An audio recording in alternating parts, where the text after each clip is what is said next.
नमस्कार, मैं संजीव कुमार आज कल्याण के कुछ भावपूर्ण अंशों को आपके समक्ष प्रस्तुत कर रहा हूँ। ओम श्री परमात्मने नमः। हरे राम राम राम हरे हरे, हरे कृष्ण कृष्ण कृष्ण हरे हरे। तुलसी राके कहत ही निकसत पाप पहार, पुनि आवन पावत नहीं देत, मकार किमवार। राम श्री हरि।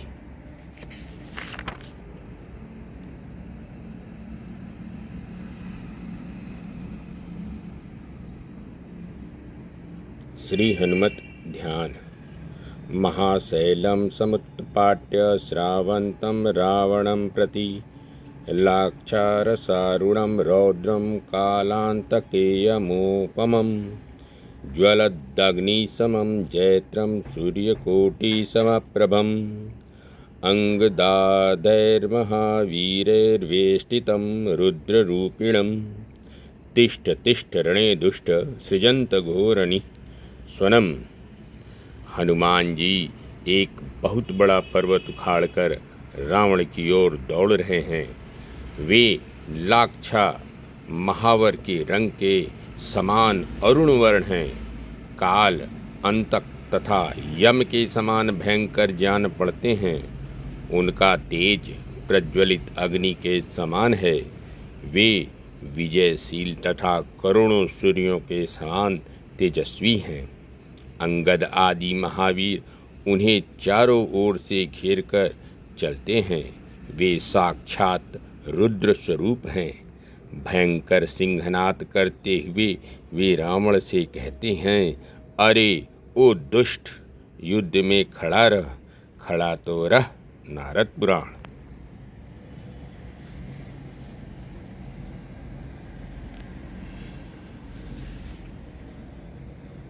वैराग्य भाव का आधान। श्रीमती डॉक्टर रंजना जी शर्मा। संसार के पदार्थों में आसक्ति न होने का नाम ही वैराग्य है। एक दृष्टांत। एक बार सुखदेव जी किसी सरोवर के निकट से निकले। सरोवर में बहुत सी स्त्रियां विवस्त्र हो स्नान कर रही थीं। कुछ क्षणों पश्चात उसी सरोवर के पास से वेद व्यास भी निकले। उन्हें देखकर स्त्रियां सकुचाने लगीं और जल से बाहर आकर जल्दी जल्दी वस्त्र धारण करने लगीं और हाथ जोड़कर विनय करने लगीं। वेद व्यास जी को बड़ा आश्चर्य हुआ कि मेरा युवा पुत्र सुखदेव अभी अभी यहाँ से निकला है। उसको देखकर तो इन स्त्रियों ने कुछ भी लज्जा नहीं की, किंतु मुझ वृद्ध को देखकर झट वस्त्र पहन लिए। इसका क्या रहस्य है? उन्होंने स्त्रियों से यह बात पूछी। वे सभी बोलीं, महात्मन, सुखदेव जी के मन में यह पुरुष है, यह स्त्री है, यह वृक्ष है, यह पशु है, यह पक्षी है, ऐसा भेदभाव नहीं है, परंतु आपके मन में अभी तक यह भेद विद्यमान है। इससे हमने वस्त्र धारण कर लिए। इससे सुखदेव जी की अपरामता का पता लगता है। जगत में है पर जगत से स्पृहा नहीं है। वैराग्य बहुत ही रहस्य का विषय है। सच्चा वैराग्य तो वह है जिसमें सांसारिक भोग पदार्थों के प्रति अरुचि हो जाती है। श्री परमात्मने नमः। यदि नाम और रूप को हटा दें तो वही वास्तव में सर्वत्र व्याप्त है। एक संत कहा करते थे, यह संसार ठाकुर जी का जादू है। इसका मजा लीजिए, फंसिए मत। तात, अब मैं तुम्हें बहुत ही महत्वपूर्ण एवं सर्वोपरि पुण्यजनक बात बता रहा हूँ। कामना से, भय से, लोभ से तथा इस जीवन के लिए भी कभी धर्म का त्याग न करें। अंतर्दृष्टि इसे प्रस्तुत किया है पंडित श्री त्रिलोकीनाथ जी उपाध्याय ने। अंतर्दृष्टि एक व्यक्ति के व्यक्तित्व का दर्पण होता है। किसी वस्तु, व्यक्ति या स्थिति में गुण दोष, सुख दुख हम अपनी मनः स्थिति के अनुसार देखते हैं। 4 लोगों ने एक स्त्री को देखा। उनमें से एक के मन में वात्सल्य की भावना आई, दूसरे के मन में पवित्रता की भावना, तीसरे के मन में सौंदर्य एवं काम की भावना और चौथे के मन में मातृत्व की भावना उत्पन्न हुई। अर्थात पिता ने वात्सल्य के भाव से, भाई ने पवित्रता के भाव से, पति ने सौंदर्य एवं काम के भाव से तथा पुत्र ने मातृत्व के भाव से देखा। इसी प्रकार एक ही परिस्थिति को अलग अलग लोग अपनी अपनी मनः स्थिति के अनुसार अलग अलग ढंग से देखते हैं। दृष्टिकोण यदि विशाल हो तो दुख में भी सुख है और नकारात्मक दृष्टिकोण सुख को भी दुख का कारण बना लेता है। प्रोफेसर श्री बालकृष्ण जी कुमावत श्री राम का रूप एवं सील बड़े मनोरम ढंग से प्रस्तुत कर रहे हैं। जिस रूप को देखने पर प्राणियों को यह प्रतीत हो कि अब देखने के लिए कुछ भी शेष नहीं है, वही पूर्ण सौंदर्य है। महाराज जनक ने श्री राम लक्ष्मण को देखकर यहाँ तक कह दिया कि नेति नेति कहकर जिसका गान वेदों ने किया है, वही ब्रह्म युगल रूप में तो नहीं आया है। मेरा मन जो स्वभाव से ही वैराग्य रूप है, इन्हें देखकर इस तरह मुग्ध हो रहा है जैसे चंद्रमा को देखकर चकोर। इनको देखकर अत्यंत प्रेम के वश होकर मेरे मन ने बरबस ब्रह्म सुख को त्याग दिया है। ब्रह्म जो निगम नेति कही गावा, उभय वेच धरी सोई आवा। सहज विराग रूप मन मोरा, थकित होत जिमि चंद चकोरा। इन्हीं बिलोकत अति अनुरागा, बरबस ब्रह्म सुख ही मन त्यागा। सील, सौंदर्य सील का स्वर्ण सुगंध जैसा दुर्लभ योग केवल राम में ही पाया जाता है। गोस्वामी जी की दृष्टि में सील सत्य की अपेक्षा भी श्रेष्ठतर है। सील है स्वभाव की सहजता। सद्गुण जिसके स्वभाव का अंग बन चुका है, वह सीलवान हो गया। सीलवान कभी गर्व तो कर ही नहीं सकता, क्योंकि गर्व सर्वथा प्रयत्नजन्य विशिष्टता पर ही होता है। जब तर्क धर्म क्रिया में है, तब तक सबसे नीचे है। जब तक धर्म क्रिया में है, तब तक सबसे नीचे है। जब धर्म बुद्धि में प्रवेश करे तो उसका उत्थान हुआ, और जब धर्म स्वभाव में आ गया तो धर्म अपनी पूर्णता पर पहुंच गया। ये 3 स्तर हैं: धर्म क्रिया में, धर्म विचार में और धर्म स्वभाव में।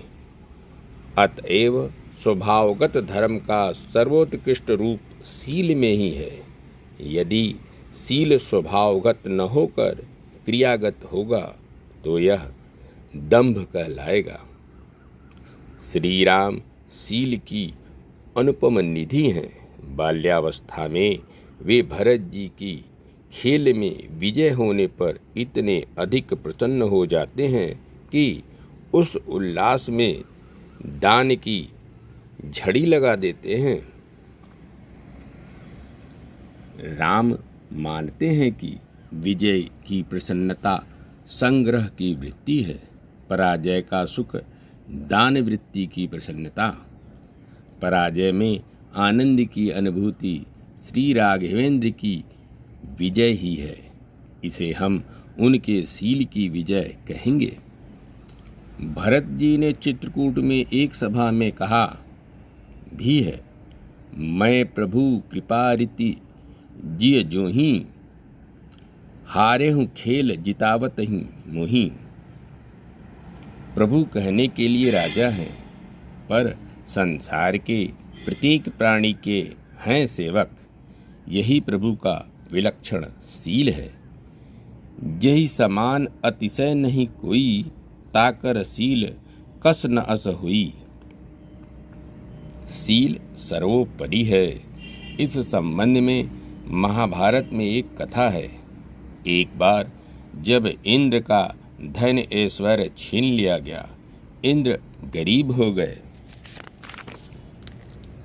तब वे गुरु जी के पास गए। गुरु जी ने उन्हें प्रहलाद के पास भेजा। इंद्र की सेवा से प्रहलाद प्रसन्न हुए और बोले, तुम्हारी जो इच्छा हो उसे हमसे मांग लो। इंद्र बोले, अच्छा हमें धन दो। प्रहलाद बोले कि ले जाओ। इस प्रकार इंद्र ने ऐश्वर्य, धर्म, लक्ष्मी, सत्य मांगा और प्रहलाद ने दिया।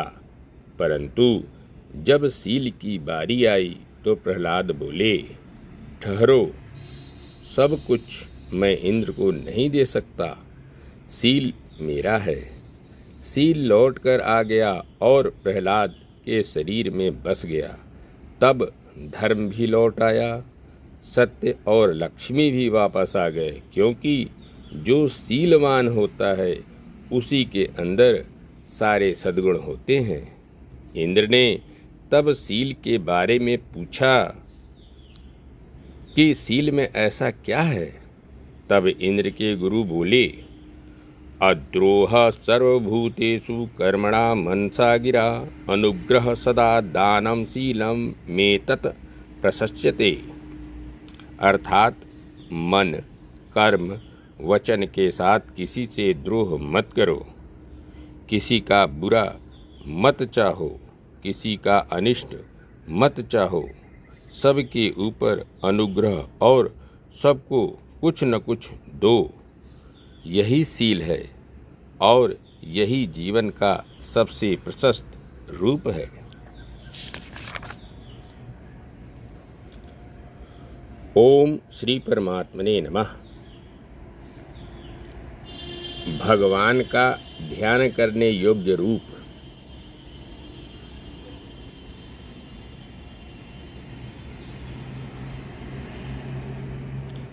सतपुंडरीकनयनं मेघाभं वैदुत्ताम्बरं द्विभुजं ज्ञानमुद्राढ्यं वनमालिनमीश्वरं गोपगोपीगवावीतं शूरधूमतलाश्रितं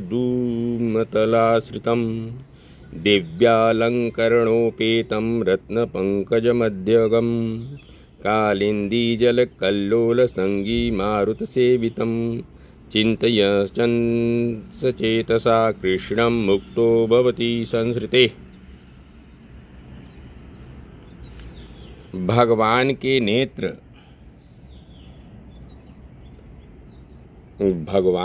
नेत्र विकसित श्वेत कमल के समान परम सुंदर हैं। उनके श्री अंगों की कांति मेघ के समान श्याम है। वे विद्युत के सदृश तेजोमय पीताम्बर धारण किए हुए हैं। उनकी दो भुजाएं हैं। वे ज्ञान की मुद्रा में स्थित हैं। उनके गले में पैरों तक लंबी वनमाला शोभा पा रही है। वे ईश्वर हैं। ब्रह्मा आदि देवताओं पर भी शासन करने वाले हैं। गोपों तथा गोप सुंदरियों द्वारा वे चारों ओर से घिरे हुए हैं। कल्प वृक्ष के नीचे वे स्थित हैं। उनका श्री विग्रह दिव्य आभूषणों से विभूषित है। रत्न सिंहासन पर रत्नमय कमल के मध्य भाग में वे विराजमान हैं। कालिंदी सलील से उठती हुई चंचल लहरों को चूमकर बहने वाली शीतल मंद सुगंध वायु भगवान की सेवा कर रही हैं। इस रूप में भगवान श्री कृष्ण का मन से चिंतन करने वाला भक्त संसार बंधन से मुक्त हो जाता है।